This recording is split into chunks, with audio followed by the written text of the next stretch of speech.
नमस्कार दोस्तों। YouTube पर हर तरह का कंटेंट उपलब्ध है। फर्क सिर्फ आपकी सोच का है। एक क्लिक आपको ज्ञान की ऊंचाइयों तक ले जा सकता है और दूसरा क्लिक दिमाग को कचरे से भर सकता है।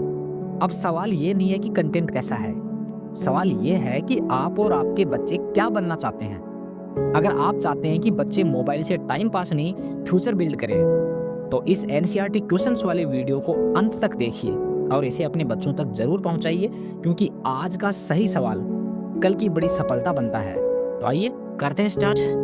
New NCERT class 6 SST chapter 3 स्थल स्वरूप एवं जीवन। क्वेश्चन नंबर फर्स्ट, पृथ्वी की सतह के प्राकृतिक भौतिक स्वरूप को क्या कहते हैं? आंसर है स्थल स्वरूप यानी लैंड फॉर्म्स। दोस्तों, जैसे हमारे शरीर की बनावट हर जगह अलग है, कहीं नाक उठी है, कहीं गाल चपटे हैं, वैसे ही पृथ्वी का चेहरा भी हर जगह एक जैसा नहीं है। कहीं पहाड़ हैं, कहीं मैदान। पृथ्वी की इस बनावट या शेप को हम ज्योग्राफी में लैंड फॉर्म्स कहते हैं। क्वेश्चन नंबर सेकंड, समुद्र तल से किसी वस्तु या स्थान की ऊंचाई क्या कहलाती है? आंसर है तुंगता यानी एल्टीट्यूड। समुद्र तल से किसी वस्तु की ऊंचाई एल्टीट्यूड कहलाती है। इसे उदाहरण से समझिए। जैसे समुद्र तल यानी वाटर लेवल की जो ऊंचाई है वो 0 मीटर मानी जाती है और माउंट एवरेस्ट की ऊंचाई समुद्र तल से 8,848 मीटर है। अतः माउंट एवरेस्ट की तुंगता होगी 8,848 मीटर। क्वेश्चन नंबर 3, पृथ्वी मेरी माता है और मैं उसकी संतान, यह कथन किस वेद से लिया गया है? आंसर है अथर्ववेद से। हमारे पूर्वज पर्यावरण को कितना मानते थे, ये इसका सबूत है। अथर्ववेद की भूमि सूक्त में साफ लिखा है कि धरती सिर्फ मिट्टी का टुकड़ा नहीं बल्कि हमारी माँ है। यह लाइन हमें नेचर की रेस्पेक्ट करना सिखाती है। क्वेश्चन नंबर 4, स्थल रूपों को मुख्य रूप से कितनी श्रेणियों में बांटा गया है? आंसर है 3 यानी माउंटेन्स, प्लेटो और प्लेन्स। पूरी पृथ्वी की जमीन को हम मोटे तौर पर 3 भागों में बांट सकते हैं। सबसे बड़ा और ऊंचा भाग पर्वत, बीच वाला थोड़ा चपटा भाग प्लेटो यानी पठार, और तीसरा सबसे छोटा और सीधा साधा भाग मैदान यानी प्लेन्स कहलाता है। क्वेश्चन नंबर 5, वायुमंडल से भूमि पर गिरने वाला जल सामूहिक रूप से क्या कहलाता है? आंसर है वर्षण यानी प्रेसिपिटेशन। आसमान से पानी चाहे जिस भी रूप में गिरे, चाहे वो टिप टिप बरसा पानी हो, रुई जैसी बर्फ हो या पत्थर जैसे ओले, ज्योग्राफी में इन सब के लिए एक ही कॉमन शब्द है, प्रेसिपिटेशन। क्वेश्चन नंबर 6, चौड़े आधार और संतरे शिखर वाले ऊंचे स्थल स्वरूप को क्या कहते हैं? आंसर है पर्वत यानी माउंटेन्स। पर्वत की पहचान यह है कि वह नीचे से बहुत फैला हुआ होता है, लेकिन जैसे जैसे ऊपर जाएंगे वह पतला होता जाएगा और टॉप पर एक नोक होगी जिसे हम शिखर कहते हैं। क्वेश्चन नंबर 7, कई पर्वतों का एक क्रम या कतार में होना क्या कहलाता है? आंसर है पर्वत श्रृंखला यानी माउंटेन रेंज। जैसे स्कूल में बच्चे प्रार्थना के लिए एक लाइन में खड़े होते हैं, वैसे ही जब बहुत सारे पहाड़ एक लाइन में खड़े हों तो उस पूरी लाइन को माउंटेन रेंज कहते हैं। जैसे हिमालय एक पूरी रेंज है। क्वेश्चन नंबर 8, हिमालय किस प्रकार का पर्वत है?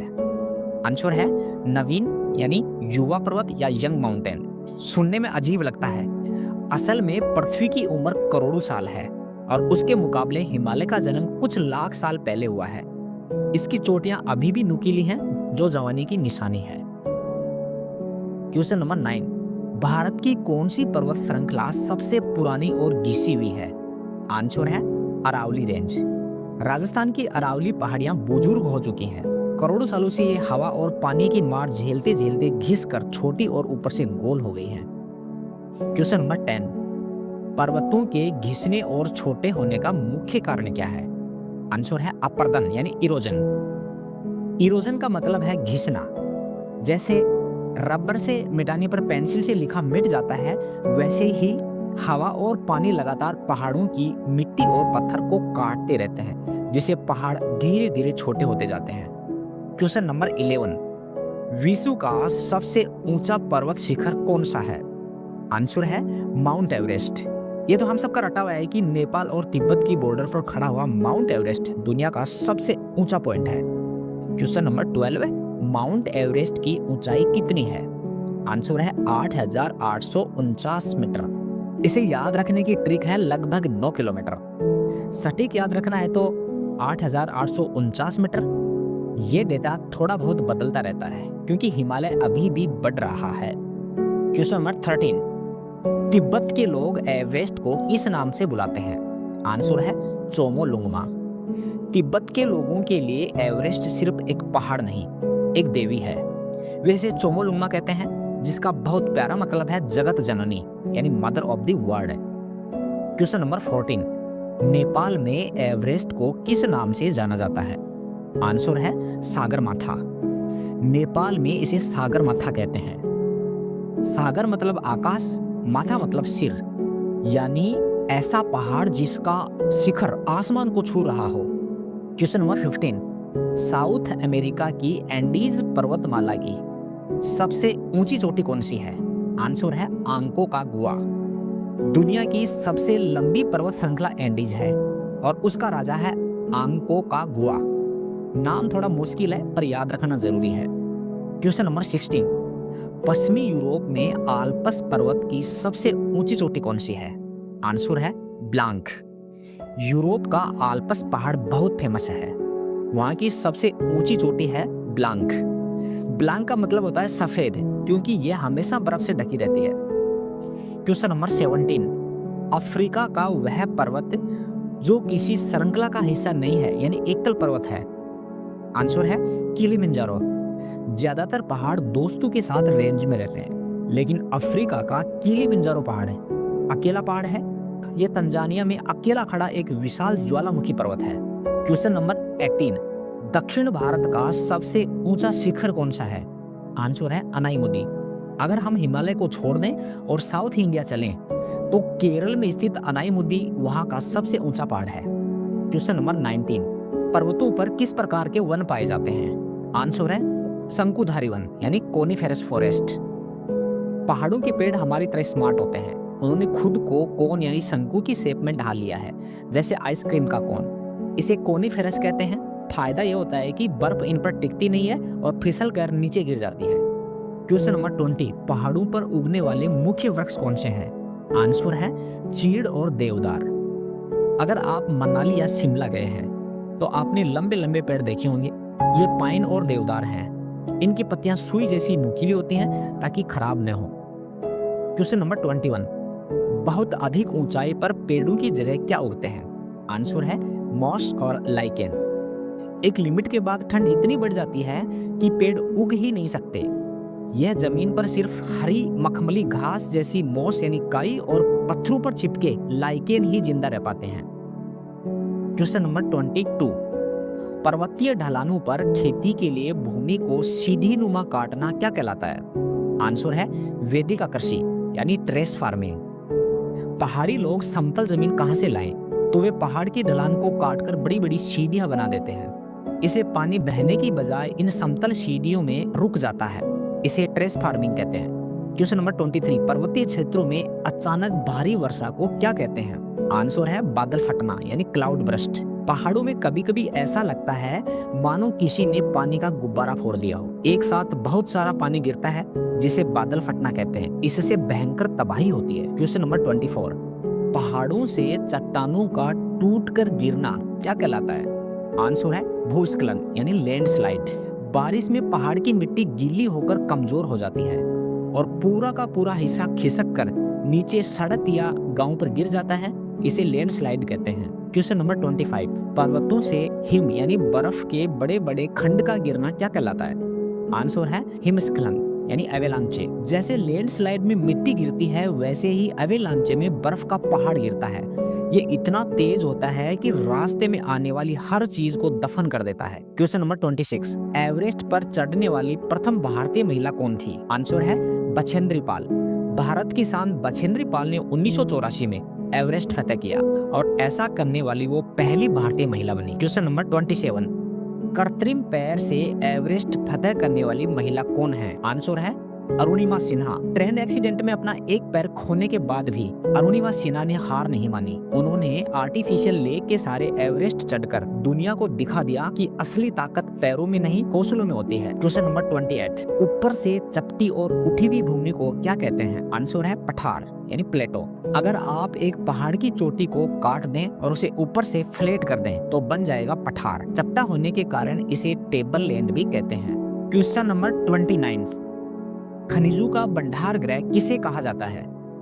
आंसर है पठार। पठार देखने में भले ही रूखे लगे पर ये बहुत अमीर होते हैं। दुनिया का ज्यादातर लोहा, कोयला, सोना और हीरा इन्हीं पठारों की चट्टानों में छिपा होता है। क्वेश्चन नंबर 30, विश्व की छत यानी रूफ ऑफ द वर्ल्ड किस पठार को कहते हैं? आंसर है तिब्बत का पठार। जैसे घर में छत सबसे ऊंची होती है वैसे ही तिब्बत का पठार दुनिया का सबसे ऊंचा और बड़ा पठार है, इसलिए इसे रूफ ऑफ वर्ल्ड कहते हैं। क्वेश्चन नंबर 31, तिब्बत के पठार की औसत ऊंचाई कितनी है? आंसर है 4500 मीटर। सोचिए 4500 मीटर ऊपर यानी 4 से 5 किलोमीटर ऊपर, इतनी ऊंचाई पर तो प्लेन उड़ते हैं जहां पर यह पठार है। क्वेश्चन नंबर 32, भारत का कौन सा पठार लोहा, कोयला और मैग्नीज के लिए प्रसिद्ध है? आंसर है छोटा नागपुर का पठार। झारखंड और उसके आसपास का ये पठार भारत का इंडस्ट्रियल हार्ट है। यहाँ इतना कोयला और लोहा है कि भारत की कई फैक्ट्रियां इसी के भरोसे चलती हैं। क्वेश्चन नंबर 33, दक्कन के पठार में कौन सी मिट्टी प्रचुर मात्रा में मिलती है? आंसर है काली मिट्टी। दक्कन का पठार लाखों साल पहले ज्वालामुखी के लावा से बना था। वहीं लावा ठंडा होकर काली मिट्टी बना जो कपास की खेती के लिए बेस्ट है। क्वेश्चन नंबर 34, अफ्रीका का पठार किसके खनन के लिए प्रसिद्ध है? आंसर है सोना और हीरा। अफ्रीका के पठार में दुनिया की सबसे कीमती चीजें मिलती हैं जैसे सोना और हीरा। जोहान्सबर्ग और किम्बरले शहर इसी खनन के कारण बने हैं। क्वेश्चन नंबर 35, छोटा नागपुर के पठार में सुवर्ण रेखा नदी पर कौन सा जलप्रपात है? आंसर है हुंड्रू जलप्रपात। पठार ऊंचे होते हैं तो जब नदियां उनके किनारे से गिरती हैं तो शानदार वाटरफॉल्स बनाती हैं। झारखंड में सुवर्ण रेखा नदी पर ऐसा ही एक झरना है जिसका नाम है हुंड्रू। क्वेश्चन नंबर 36, कर्नाटक में शरावती नदी पर स्थित प्रसिद्ध जलप्रपात कौन सा है? आंसर है जोग जलप्रपात। पश्चिमी घाट के पठारों से गिरती शरावती नदी भारत का मशहूर जोग फॉल्स बनाती है। नजारा देखने लायक होता है। क्वेश्चन नंबर 37, मेघालय यानी चेरापूंजी में स्थित प्रसिद्ध जलप्रपात का नाम क्या है? आंसर है नहकालिकाई। मेघालय जिसे बादलों का घर कहते हैं वहां चेरापूंजी के पठार से नहकालिकाई झरना गिरता है। यह भारत के सबसे ऊंचे झरनों में से एक है। क्वेश्चन नंबर 38, समुद्र तल से 300 मीटर से कम ऊंचाई वाली समतल भूमि क्या कहलाती है? आंसर है मैदान यानी प्लेन। मैदान वो जगह है जहां कोई उबड़ खाबड़ जमीन नहीं होती। यह एकदम समतल यानी फ्लैट होती है, इसलिए यहाँ पर घर बनाना और सड़क बनाना आसान होता है। क्वेश्चन नंबर 39, मैदानों का निर्माण नदियों द्वारा लाई गई किस चीज से होता है? आंसर है तलछट या गाद यानी सेडिमेंट से। नदियां जब पहाड़ों से उतरती हैं तो अपने साथ मिट्टी, बालू और पत्थर घिस कर लाती हैं, जिससे जमीन बहुत उपजाऊ हो जाती है। क्वेश्चन नंबर 40, भारत की सर्वाधिक जनसंख्या किस क्षेत्र में निवास करती है? आंसर है गंगा का मैदान यानी गंगा प्लेन में।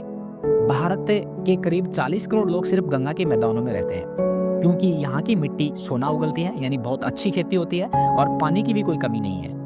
क्वेश्चन नंबर 41, दो या दो से अधिक नदियों के मिलने के स्थान को क्या कहते हैं? आंसर है संगम। जहाँ दो नदियां आपस में मिलती हैं उसे संगम कहते हैं। भारत में प्रयागराज जहाँ पर गंगा और यमुना का संगम है, ये बहुत ही पवित्र स्थान है। क्वेश्चन नंबर 42, मैदानों में उगाई जाने वाली प्रमुख रेशेदार फसलें कौन सी हैं? आंसर है जूट और कपास। मैदान में सिर्फ गेहूं और चावल ही नहीं उगाया जाता बल्कि जूट और कपास जैसी फसलें भी उगाई जाती हैं।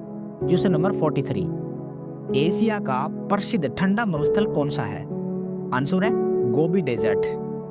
एशिया का गोबी मरुस्थल और भारत का लद्दाख मरुस्थल कोल्ड डेजर्ट है। क्वेश्चन नंबर 44, भारत में स्थित गर्म मरुस्थल का नाम क्या है? आंसर है थार। भारत के उत्तर पश्चिम यानी राजस्थान में फैला थार मरुस्थल एक गर्म रेगिस्तान है। यहाँ ऊंट और रेत के टीले ही टीले दिखाई देते हैं। क्वेश्चन नंबर 45, प्राचीन तमिल संगम साहित्य में भूमि वर्गीकरण को क्या कहते हैं? आंसर है टिने। पुराने जमाने में तमिल कवियों ने मिट्टी को जमीन के हिसाब से नहीं बल्कि वहां के माहौल के हिसाब से 5 भागों में बांटा है। ये 5 भाग हैं: कुरिंजी यानी पर्वतीय क्षेत्र, मुल्लाई यानी जंगल, मरुदम यानी उपजाऊ कृषि मैदान, नेदल तटीय क्षेत्र और पाले शुष्क रेगिस्तानी क्षेत्र।